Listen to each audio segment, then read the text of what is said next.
To एनजीकॉन academy students. और आगे चलते हैं अपने अगले टॉपिक की तरफ जो कि है इलेक्ट्रिक फ्लक्स। अच्छा स्टूडेंट्स, इलेक्ट्रिक फ्लक्स को पढ़ाने से पहले ना मैं आपको जस्ट सिर्फ ये बताना चाहता हूँ कि फ्लक्स क्या होता है। ठीक है, इलेक्ट्रिक फ्लक्स की तरफ तो हम आएंगे, लेकिन सिंपली फ्लक्स क्या होता है। फ्लक्स से आपने याद रखना है कि lines passing through an area. For example अगर मैं कहता हूं कि ये मेरे पास एक एरिया है और इसी तरह ये भी एक एरिया है, दोनों का साइज सेम है। इस एरिया में से जो है वो आपके पास दो लाइंस निकल रही हैं, जबकि इस एरिया में से मैं कहता हूं कि आपकी तीन लाइंस निकल रही हैं। तो इसका जो फ्लक्स होगा, ये वाला फ्लक्स जो है वो ज्यादा होगा, जबकि ये वाला फ्लक्स जो है वो कम होगा। यानी कि जितनी ज्यादा लाइंस पास होंगी उतना ज्यादा क्या होगा, फ्लक्स होगा। अब इलेक्ट्रिक फ्लक्स क्या होता है। अगर इन्हीं लाइंस को मैं इस तरह कह दूं कि number of electric lines passing through an area, तो ये क्या बन जाएगा, इलेक्ट्रिक फ्लक्स बन जाएगा। इसी तरह हम नेक्स्ट चैप्टर में जाके मैग्नेटिक फ्लक्स पढ़ेंगे, तो वो क्या हो जाएगा, number of magnetic lines passing through an area. तो ये सिंपल कॉन्सेप्ट है हमारे पास किसका, इलेक्ट्रिक फ्लक्स का, कि number of lines passing through an area, electric line passing through an area is called as electric flux. अच्छा, फिजिक्स की अगर मैं इसकी डेफिनेशन देखूं तो उसको मैं इस तरह से लिख सकता हूं कि it is a dot product of electric field and vector area.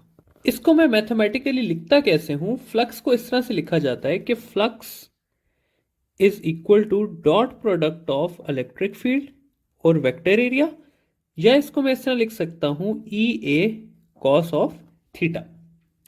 अब क्योंकि ये डॉट प्रोडक्ट है तो इस वजह से इसको हम कहते हैं कि ये एक स्केलर क्वांटिटी है, क्योंकि ये डॉट प्रोडक्ट है। Dot product always gives us a scalar quantity. और इसके एसआई यूनिट की अगर मैं बात करूं तो इसका एसआई यूनिट हमारे पास आ जाता है। तो इसका एसआई यूनिट जो होता है वो होता है हमारे पास न्यूटन मीटर स्क्वायर पर कूलम। ठीक है, तो ये इसका एसआई यूनिट है हमारे पास। तो ये हमने जनरल देख लिया कि भाई इलेक्ट्रिक फ्लक्स होता क्या है। अब हम आगे चलते हैं और एंट्री टेस्ट के हवाले से इसको पढ़ते हैं कि भाई मैक्सिमम इलेक्ट्रिक फ्लक्स क्या होता है, मिनिमम क्या होता है। लेकिन वो सब पढ़ने से पहले हमने क्या करना है कि हमें वेक्टर एरिया के कॉन्सेप्ट को समझना है। तो यहां पर हम टॉपिक का नाम देते हैं वेक्टर एरिया। देखिए स्टूडेंट्स, अभी हमने पढ़ा कि इलेक्ट्रिक फील्ड इक्वल होती है, सॉरी, फ्लक्स इक्वल होता है हमारे पास electric field into dot vector area के। ये जो E है ये हमारे पास इलेक्ट्रिक फील्ड है, और ये हम बड़ी देर से पढ़ रहे थे कि इलेक्ट्रिक फील्ड क्या होती है, और ये हमने सब पढ़ लिया है। अगली जो है वो हमने ये देखना है कि ये A क्या होता है। तो इस A को कहा जाता है वेक्टर एरिया। वेक्टर एरिया के पास एस ऑल वेक्टर्स दो चीजें होती हैं, एक उसका मैग्नीट्यूड होता है और दूसरा उसके पास डायरेक्शन होता है।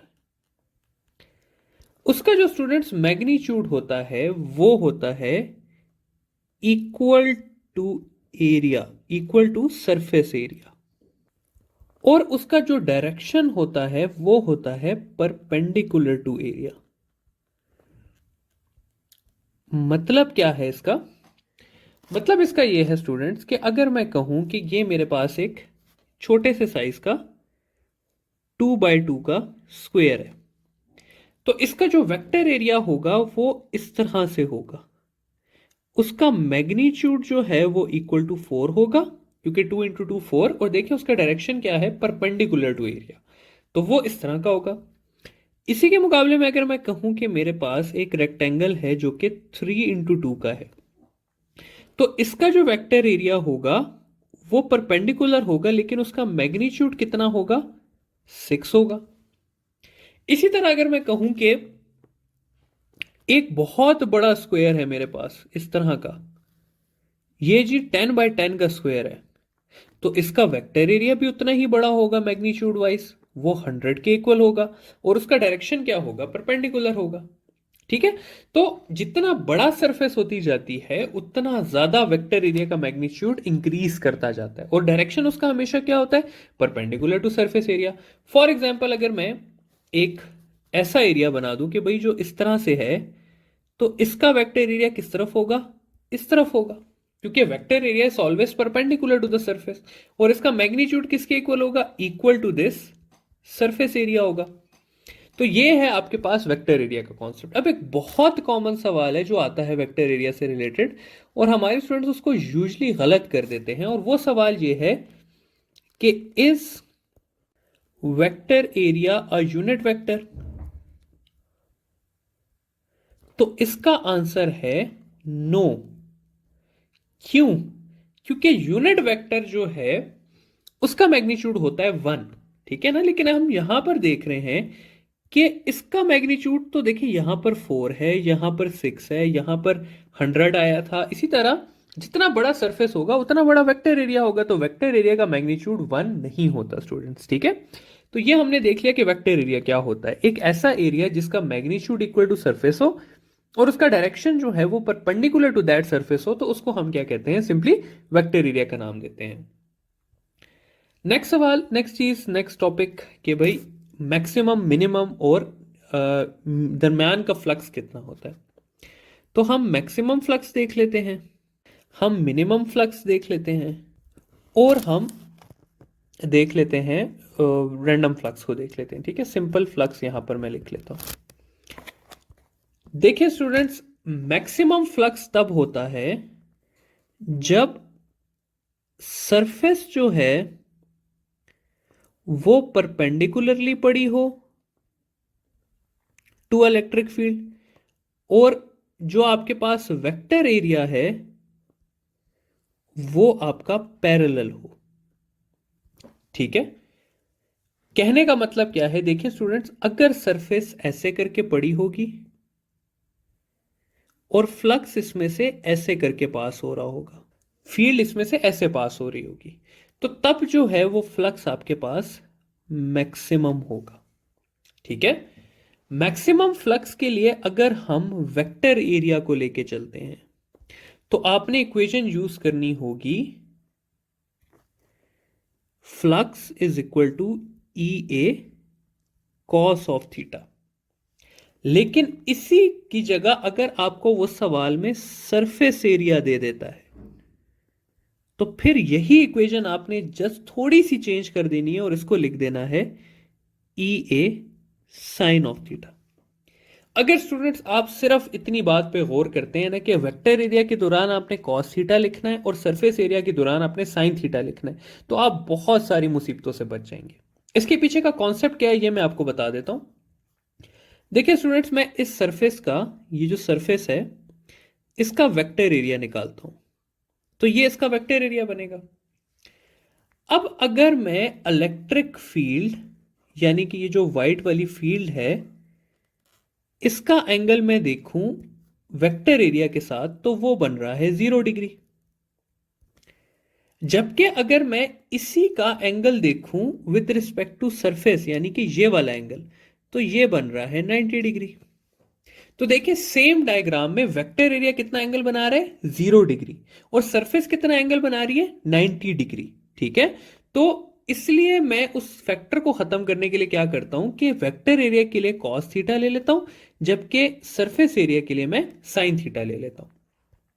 अब देखिए इन दोनों से हमारा आंसर सेम आएगा। कैसे सेम आएगा? मैक्सिमम फ्लक्स मैं फाइंड कर रहा हूं, तो मैक्सिमम फ्लक्स के लिए क्या होगा कि इस इक्वेशन में मेरे पास आ जाएगा answer E A cos of 0, क्योंकि वेक्टर एरिया जो है वो 0 बना रहा है, और आंसर मेरे पास आ जाएगा ई ए। जबकि इस इक्वेशन को अगर मैं आगे लेके चलूंगा तो फ्लक्स मेरे पास आ जाएगा ई ए साइन ऑफ 90। क्यों? क्योंकि सरफेस एरिया जो है वो 90 का एंगल बना रही है, साइन 91 होता है, तो इसका भी आंसर क्या आ जाएगा? ई ए आ जाएगा। तो मैक्सिमम फ्लक्स मेरे पास कितना होता है? मैक्सिमम फ्लक्स मेरे पास इक्वल होता है ई ए के, इस जगह पे भी ई ए के और इस जगह पे भी ई ए के।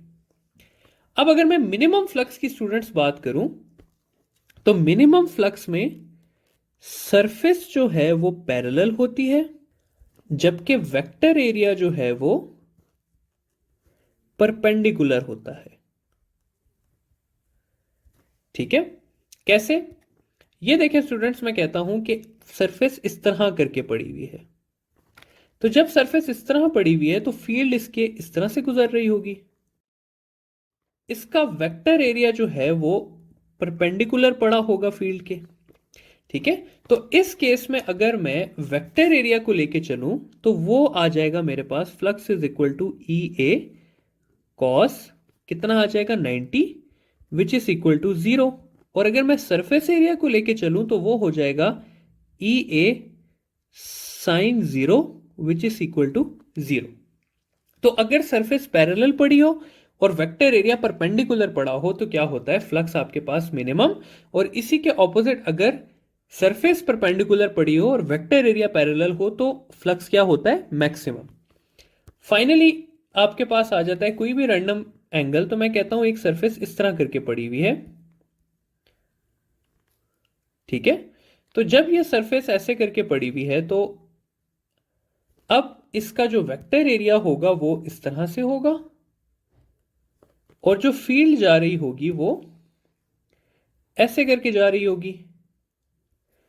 तो वो फिर डिपेंड करता है कि एंगल आपका ये वाला कितना बन रहा है। तो एंगल के हिसाब से आप इक्वेशन को ई ए कॉस थीटा लिख लेंगे अगर आपको वेक्टर एरिया दिया हुआ है, और आप ई ए साइन थीटा लिख लेंगे अगर आपको सरफेस एरिया दिया हुआ है। तो इस सारे टॉपिक में जो स्टूडेंट्स समझने वाली, याद रखने वाली, कॉन्सेप्ट वाली बात है वो यही है कि अगर आपको दिया हुआ हो वेक्टर एरिया तो आपने कॉस थीटा वाली इक्वेशन यूज करनी है। अगर आपको दिया हुआ हो सरफेस एरिया तो आपने साइन थीटा वाली इक्वेशन यूज करनी है। ठीक है, फॉर एग्जाम्पल एक एमसीक्यू कर लेते हैं इस सारे को समराइज करने के लिए। मैं कहता हूं कि an electric field of 2 Newton पर coulomb passes through a surface with an area of 2 meter square. The surface is placed at an angle of 30 degree with electric field. Find the flux. अब देखिए student, simple सा सवाल है। ठीक है, यहां पर आपको सरफेस का एंगल दिया हुआ है। देखिए, द सरफेस इज प्लेस्ड, तो आपने किस इक्वेशन को लेके चलना है, सरफेस एरिया वाली, जो कि क्या है ई ए साइन थीटा। यहां पर आ जाएगा मेरे पास 2 इंटू 2 इंटू साइन ऑफ 30, तो ये हो जाएगा 4 into half which is equal to 2। अगर यहीं पे मैं कहता कि the angle between surface area and ये इतना, तो यही इक्वेशन मैं किस तरह यूज कर लेता, ई ए कॉज ऑफ थीटा पे। तो बस ये आपने देखना है सवाल में कि आपको सरफेस एरिया दिया हुआ है या फिर आपको वेक्टर एरिया दिया हुआ है, क्योंकि सरफेस एरिया के लिए साइन थीटा यूज होगा और वेक्टर एरिया के लिए कॉस थीटा यूज होगा।